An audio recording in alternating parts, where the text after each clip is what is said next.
welcome to Let's Figure This Shit Out, the podcast where we talk life, love, motherhood, wellness, and all the wild, messy, beautiful stuff in between. I am Tomikai Latoya, and if you've ever felt like you're just making this up as you go, same. This is a space for honest conversations, unfiltered truths, and figuring things out together, one real talk at a time. So grab your tea, get cozy, and let's figure this shit out. And we are back. Another day of trying to figure this shit out. So what are we figuring out today? Oh my goodness. What are we figuring out today? So I'm sure some of my listeners are mothers, as am I. And I am a mother of a very inquisitive child. And when I say inquisitive, I mean my baby. He asks questions that sometimes I have no idea how to answer. And it's just like, okay, how do I answer this? Do I just say I don't know? Do we look it up? Like, what do we do? And so this episode, I want to focus on, figuring out how to nurture the curiosity in our children, figuring out how to be a mother to an inquisitive child. And I will tell you, it has not always been easy. And he is just a young child. He's still, he's 7, soon to be 8. And so he still has so much learning to do, so much living and growing to do. I still have so much more guiding to do when it comes to him. And so I'm going to discuss what I figured out so far and what I'm still trying to figure out. Because there are times when he comes to me and I know the answer. And then there's times when he comes to me and he says things like Jesus and Noah are the same people. And I have to sit down and break this down so that he understands. So those are 2 different people in the Bible. Those are 2 many different people that have 2 different stories, or where he gets confused or he misunderstands, how to do something simple as adding money, or when he asks me something like, how did the earth become the earth? And I remember the first time he asked me that question, I'm like, excuse me? Like, how am I supposed to answer this question? And so since he has known how to talk, that has been the child that I've had, and so much so that it's now rubbing off on his sister. She asked me the other day, she was like, why does my stomach growl? And I looked at her and I'm like, okay, so now you trying to be like your brother. Because when she was a child, she didn't ask a lot of questions, but my son most definitely asks all the questions, and I love that for him. But then figuring out how I can be the mother who nourishes that, who helps him to grow that curiosity about life and the things around him, and not suppress it, not kill that spark.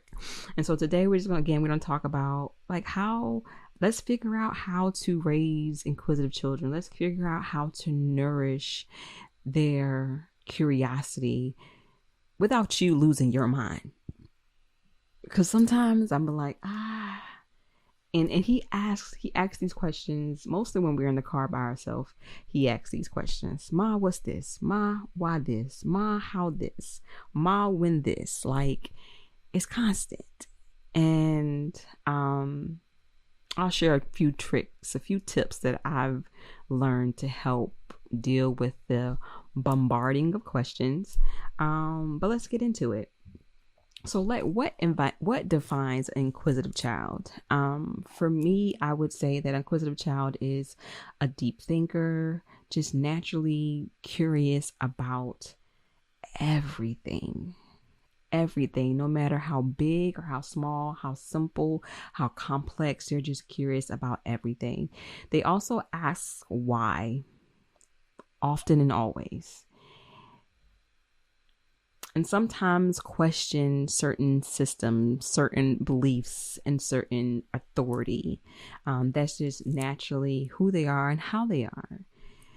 But the beautiful thing about raising an inquisitive child, what I have found and what I see in the future for my son, which of course can change, but this is what I see in him thus far, is thinking that or knowing that I am raising a thinker. I'm raising someone who likes to solve problems. I'm raising someone who likes to understand the nicks and cranny, like the ins and outs of everything. And those type of people tend to be leaders, tend to be innovators, tend to be people that create things or solve problems for other people. And so even though it can be kind of hard to, you know, at times raise a child that's inquisitive, I do see how that is an amazing thing to be doing. This episode is brought to you by the Purple Mushroom, your go-to space for gourmet mushrooms, grow kits, and wellness rooted in nature. Whether you're a foodie, a homegirl, or a curious soul exploring the magic of mushrooms, the Purple Mushroom has something for you. Visit thepurplemushroom.com to start your journey, and don't forget to follow them on social media for all of their tips, recipes, and fresh drops. The Purple Mushroom. Grow well, live fully. Um, and so the challenge, I would say, is one, being overwhelmed with constant questions, because when I'm telling you is rapid fire over here, is rapid fire. Like literally my son will be in the car going to swimming practice or to the grocery store, and I'm telling you, for example, the grocery store is literally 10 minutes from our house, and within the 10 minutes of us getting to the grocery store, I have been asked 20 questions. And depending on mommy's mood, because I am still a person, yes, I am mom, but I am still a person, so depending on my mood, how my day is going, I may answer 18 of those questions and then get to the point where it's like, why don't we, I don't know, I will literally say, I don't know the answer, but we can try to figure it out. Or I don't know the answer, we can look it up later when we get back home, or something of that nature. And so sometimes the challenge that is faced with having an inquisitive child is, being overwhelmed with the questions. And that's okay. At first I used to give myself a hard time or feel bad because I would get overwhelmed with his constant questions. But I did a couple things. When I was feeling overwhelmed or needed a break from questioning, we had this rule where I would be like, can mommy have 5 minutes? And he knew that when I said I needed 5 minutes, then whatever we were talking about, we would pause.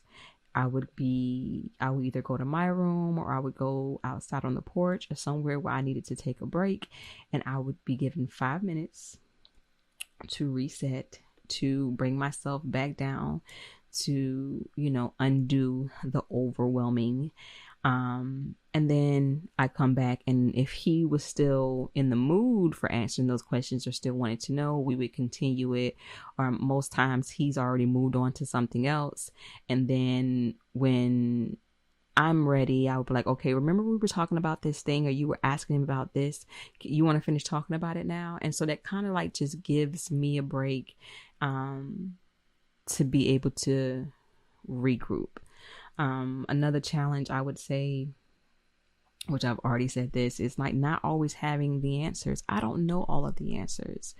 I am not someone who has read the whole Bible, who completely understands the Bible. I am more so of a spiritual person versus a religious person. And so some things that my son has watched or seen on TV, they bring up certain topics in discussion. So then he's asking questions, and I don't necessarily know the answer to those questions. And so in that case, what do? I do a few things. Me and my husband may come together to try to answer those questions. We do research together, meaning that we're sitting down and we're finding whatever it is he's asking about. I remember one time he asked me, it was something about the brain. or eyes or something like that. And I didn't know, I know, I didn't know how to break it down in a way that he would understand. And so what did I do? I was like, I found a resource for him that would be able to break it down into a way that he understands. One of his favorite YouTube channels is Dr. Binox, I think it is. It's called Dr. Binox. It's like this blue cloud dude, like old scientist dude, and he has so many videos on all the things, on like how your digestive system works, how your eyes work, all the things. And so when we found that channel, and Dr. Binox was able to, he watched those videos, and Dr. Binox broke things down in a way that he understood for a child, it made a lot of the questions, dissipate. And sometimes Dr. Binox just left him on a cliffhanger, and then he's asking me more questions, which is fine.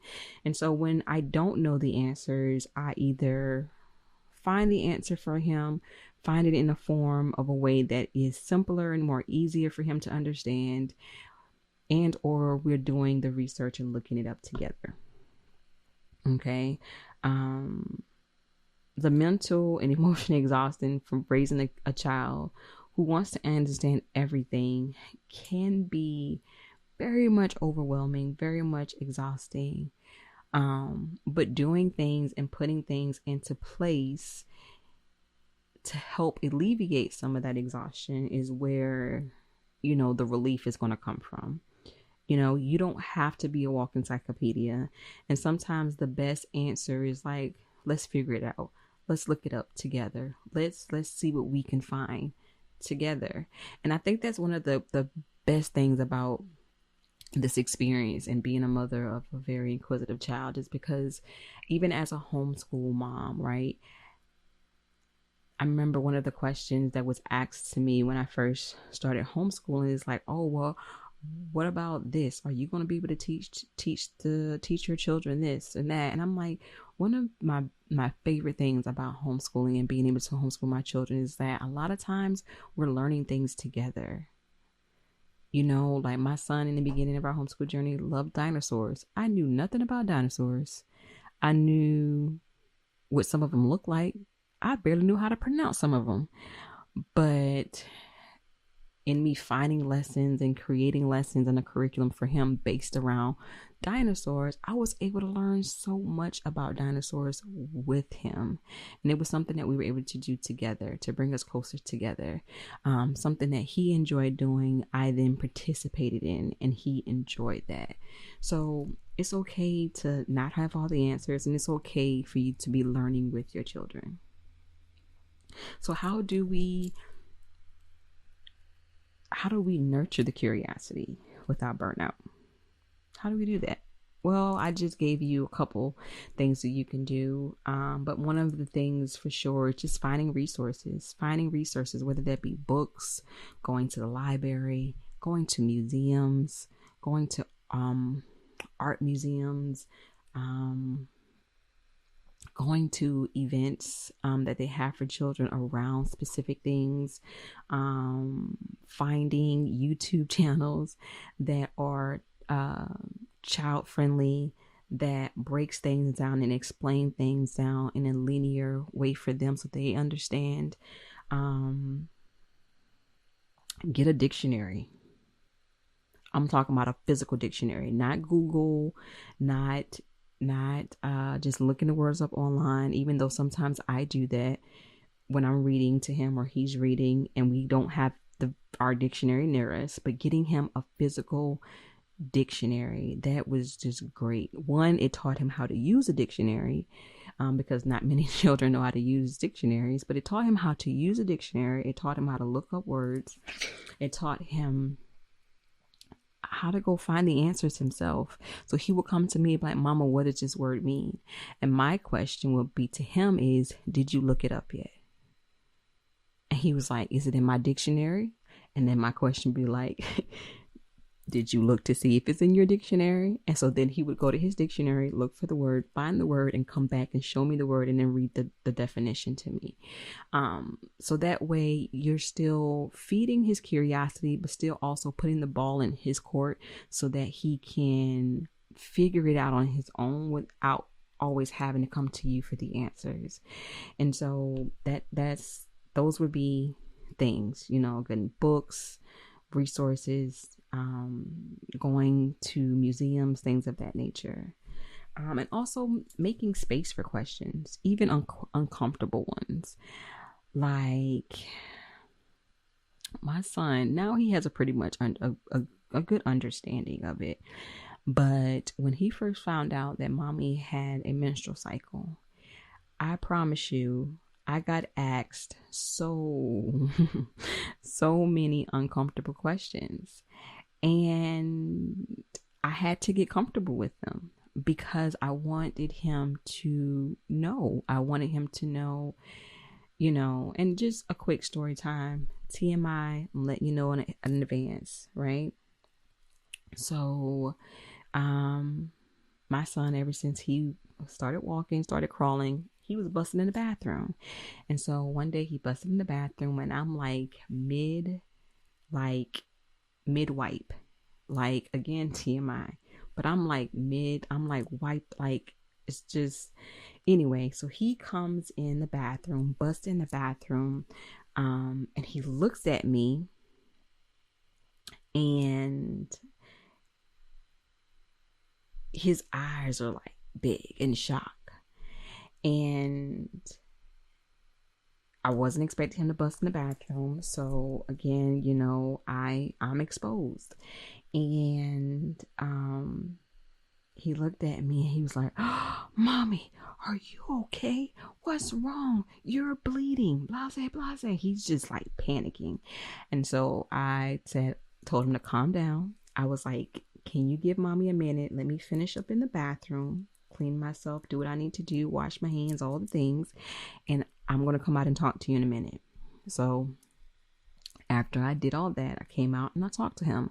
I explained to him that I was okay. I wasn't hurt. I wasn't like bleeding from a cut or a wound or anything like that, that I was okay and that this is a natural process. So like literally breaking down what a menstrual cycle is.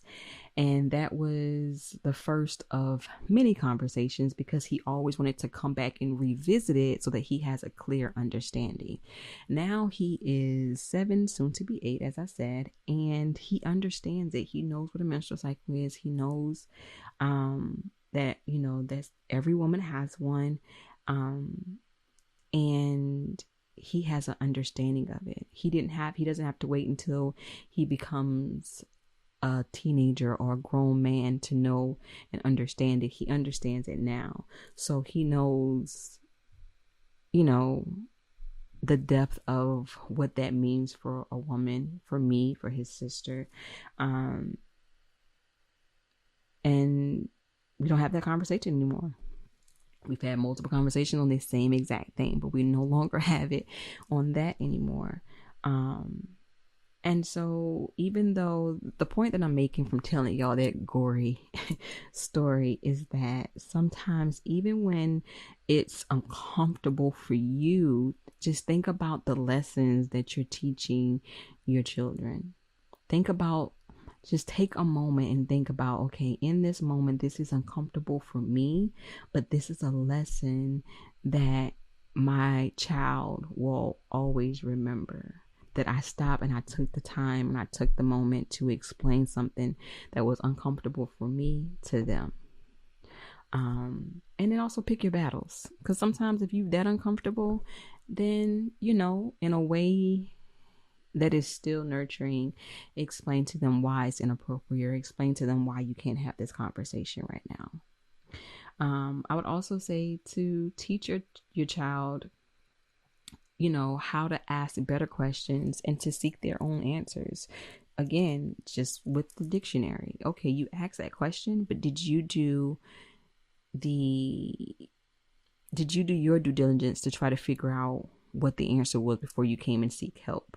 Because I'm also a very big, I help those who help themselves type person. And I'm like that even with my children, because I want them to understand that you have to try to, you're not going to always have someone there to help you or to save you. And so you have to figure out how to solve your own problems. And if I see that you have taken certain steps to solve your own problems, then mommy is going to be there to the rescue. Mommy is going to come and help you in any way she can. And it can be something small, like finding a word in a dictionary or understanding the definition of something or solving a math problem. Or it can be something is trying to put air in his bike tire. I don't care what it is. Did you attempt to do it yourself? If you did, mommy got you 1,000%.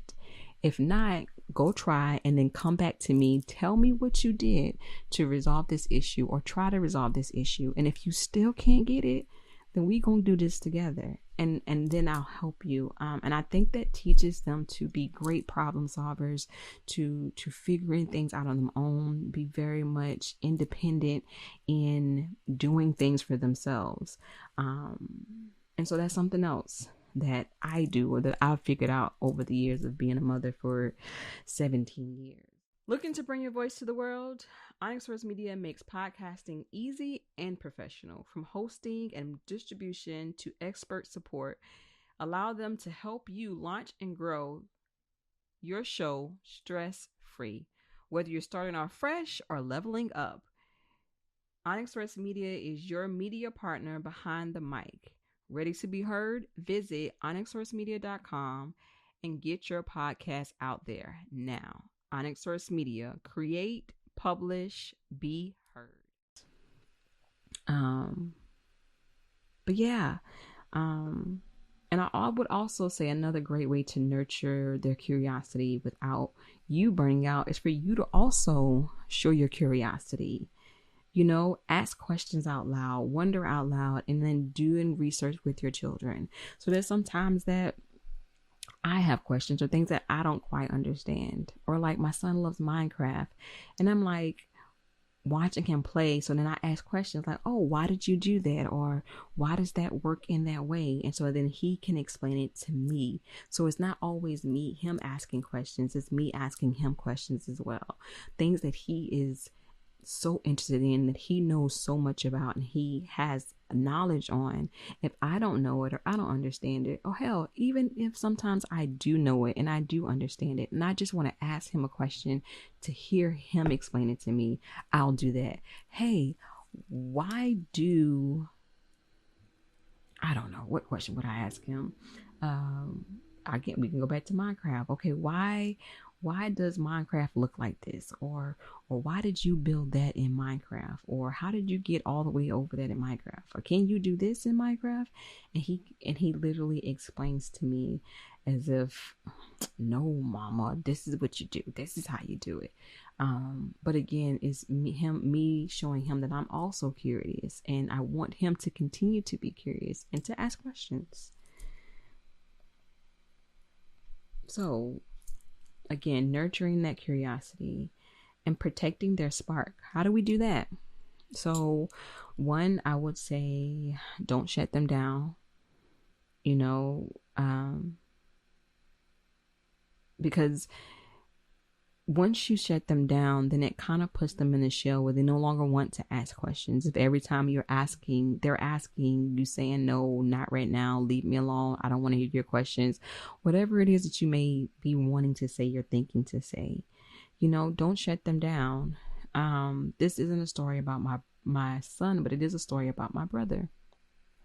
So my brother has my baby brother, this is the last boy, he has a different father than me and my other brothers. And he asked one day, he went to ask my mom, why do all her children look different but the same? And she immediately yelled at him. And I'm like, yo, why are you yelling at him? Oh, because he's asking silly questions. And so I just ignored her and I went to him. And I was like, hey, what question do you want to know? What's up? What's the question? And at the time, I want to say, oh gosh, he maybe been like 10 or 11, maybe. But that's what he noticed. He noticed that all of his brothers and sisters looked different, but at the same time, they looked the same. And he was trying to figure out. So his question was like, how is it that, all of us look different but the same? Like we kind of look the same in certain places, in certain areas of our face, but we all look different. Why is that? And so that was his question. And so I just explained it to him, like, yes, all of us we may have different fathers, but we have the same mother. And so even though we have different fathers and we have traits from both our mother and our father, the dominant trait, or the trait that is similar in all of us, is our mother. So that's why it's like I can look like mama and then you can look like me, because everybody says my brother looks just like me. And you can look like me. So even though you look like me, you also look like your father. It's just that some of your, just explaining it to him in a way that a child would understand. And I'm like, after I explained, I was like, do you understand? And he was like, yes. And I'm like, do you have any other questions? And he was like, no, not right now. And then that was the end of it. But what that created is, and to this day, he's like that. He'll come ask me questions before he asks our mother questions. Because just in that moment, she shut down his spark. She burnt out his spark. She just blew it completely the fuck out. Like it's gone, because she yelled at him in a moment when he was just asking a question to get clarity on his surroundings and the people around him. And so something so simple, all it takes is one moment, and the spark is gone.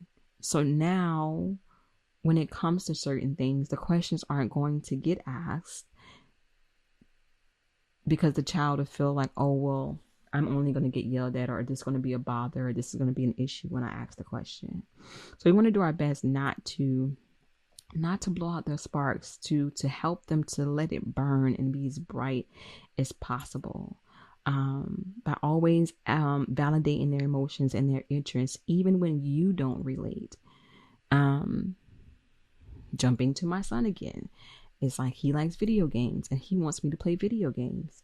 And I'm like, I don't like to play video games. And he was like, why? Like, why don't you like to play video games? I'm like, but baby, I just don't. So me and him and our compromise is finding video games that me and him like to play together. I'm more so of a puzzle person. Like I like puzzle games, or things where I'm figuring things out and solving puzzles or solving riddles or rhymes. And so we try to come into common ground and find something that we like to play together. And one of the games that we like to play together is Overcooked. Super fun game that we can play together. So even that, like not knocking out his interests altogether, but coming to a common ground where we both can do something together that we like. He knows that I like putting together physical puzzles. So the other day he was like, Mama, do you want me to finish the puzzle with you today? And so we sat down at the dining room table. We talked and had conversations. He asked me 21 questions. And we finished the puzzle. So that nourishes that spark. That keeps that spark flowing and growing. Raising curious children equals raising critical thinkers. And I think in this world, we need more of that. We need more people to be critical thinkers and to ask the hard questions and to figure out the hard shit. And so I think and I could be wrong, I don't know, because I'm just figuring this shit out, but I think that me and my husband, my family, us doing that, raising critical thinkers, raising curious children, can lead to them doing amazing things for themselves, and if they choose to, for the world. So that has been my spill today for raising inquisitive children. I would say, if you've got a little one who challenges you daily with questions, you're doing something right. You are doing something right. You are doing it right. You're doing it right. Curiosity is a gift. Even if it's loud and persistent, it is still a gift. So Take that gift and nurture it and help them to grow it. You know, I push for my children to question everything. And maybe that's why he is the way he is, because I push for that. I push for them to question everything, even me, in a way that is not disrespectful, of course. But if I tell my child something and they don't understand it, they can ask me, but mama, why? Or mama, how? They can ask me those questions, because how can you get a clear understanding of what I'm saying to you if you don't ask why? If I don't explain it to you, if you don't understand it? Because if you don't understand it, then I come back and whatever it is that we talked about or discussed or what was told to you isn't done, or if it's half-ass done or whatever, then I can't blame you. I blame myself, because I didn't leave that space for you to be comfortable and able to ask the questions why, to be curious, to understand why, right? So again, I'll say it again. If you've got a little one who challenges you with daily questions, you're doing it right. Curiosity is a gift, even if it's loud and persistent. All right. If you have stories that you would like to share with everyone as far as having an inquisitive child or inquisitive children, don't hesitate. Send me those DMs, send me emails, and tell me your stories of your inquisitive child. And until next time, continue to allow those sparks to grow. And I'll see y'all in the next one. All right, family, that's it for today's episode. If this hit home for you and you resonated with it in some shape, form, or fashion, be sure to subscribe, leave a review, and share it with someone who needs to hear it. Remember, none of us have this figured out, but we're in this together. Until next time, keep learning, keep growing, and most importantly, keep figuring this shit out. Until next time.